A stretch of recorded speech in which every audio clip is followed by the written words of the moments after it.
আসসালামু আলাইকুম বন্ধুরা, কেমন আছেন? গুজরাট থেকে সকল বন্ধুকে জানাই ইমেন কিচেনে অনেক অনেক স্বাগত। আজ আমি আপনাদের মিষ্টি আলু বা লাল আলু দিয়ে আমি পান্তুয়া বানিয়ে দেখাবো। তার জন্য এখানে দেখুন আমি সমস্ত কিছু জোগাড় করে নিয়েছি এবং আমি আগে থাকতে প্রেসার কুকারে আলুটাকে সেদ্ধ করে নিয়েছিলাম।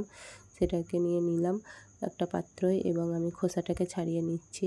খোসাটা আমার ছাড়ানো হয়ে গেছে। আমি একটা গ্রেটার নিয়েছি, গ্রেটারের সাহায্যে আলুটাকে আমি গ্রেট করে নিচ্ছি, কারণ গ্রেটারের সাহায্যেই ভালো হবে, হাতে করে হলে অতটা ভালো হবে না। এই দেখুন আমার গ্রেট করা হয়ে গেছে। এটাকে আমি একটু মেখে নেব। এই দেখুন এটাকে আমি হাতের সাহায্যে মেখে নিলাম। তাতে পরিমাণ মতো লবণ ও ছোটো বাটির 1 বাটি মিল্ক পাউডার দিয়ে দিলাম ও তার থেকে একটু বড় বাটির 1 বাটি ময়দা দিয়ে দিলাম। দিয়ে ভালো করে আমি এটাকে মেখে নিলাম এবং তারপর আমি একটা বাটিতে, ছোটো বাটির 1 বাটিতে ঘি নিয়েছিলাম, সেই ঘিটা দিয়ে দিলাম। দিয়ে আবারও ভালো করে মেখে একটা ডো তৈরি করে নিলাম।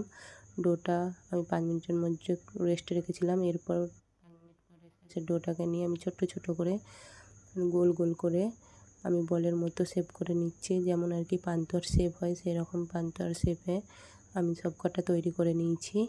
এদিকে একটা ওভেন জ্বেলে নিয়েছি, তাতে একটা পাত্র নিয়েছিলাম, তাতে 1 বাটি পানি ও 1 বাটি চিনি, একটা এলাচ দিয়ে দিলাম। দিয়ে চিনির সিরাটা তৈরি করে নেব। এই দেখুন ফুটতে শুরু করে দিয়েছে এবং কালারটাও দেখুন চেঞ্জ হয়ে গেছে। এদিকে চিনির সিরাটা হয়ে গেছে এবং আমি ওটা নামিয়ে রেখে দিলাম। এবং এইদিকে আমি একটা ওভেনে কড়া চাপিয়ে দিয়েছি, কড়াটা তেতে গেছে এবং তেল দিয়ে দিলাম।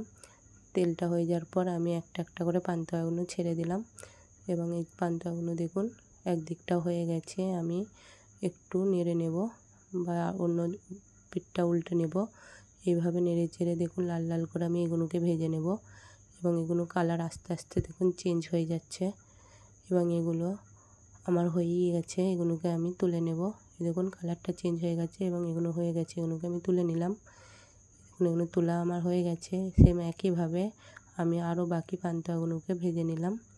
এগুলো ভাজা হয়ে গেছে, দেখুন কত সুন্দর দেখতে হয়েছে। এরপর আমি চিনির সিরাটা করে রেখেছিলাম তাতে সব দিয়ে দিলাম এবং 1 মিনিটের মতো এটাকে আমি ফুটিয়ে নিলাম এবং এটাও আমার হয়ে গেছে। একটা পাত্রে ঢেলে নিলাম। এই দেখুন কত সুন্দর দেখতে হয়েছে এবং ফুলে কত ডবল হয়ে গেছে।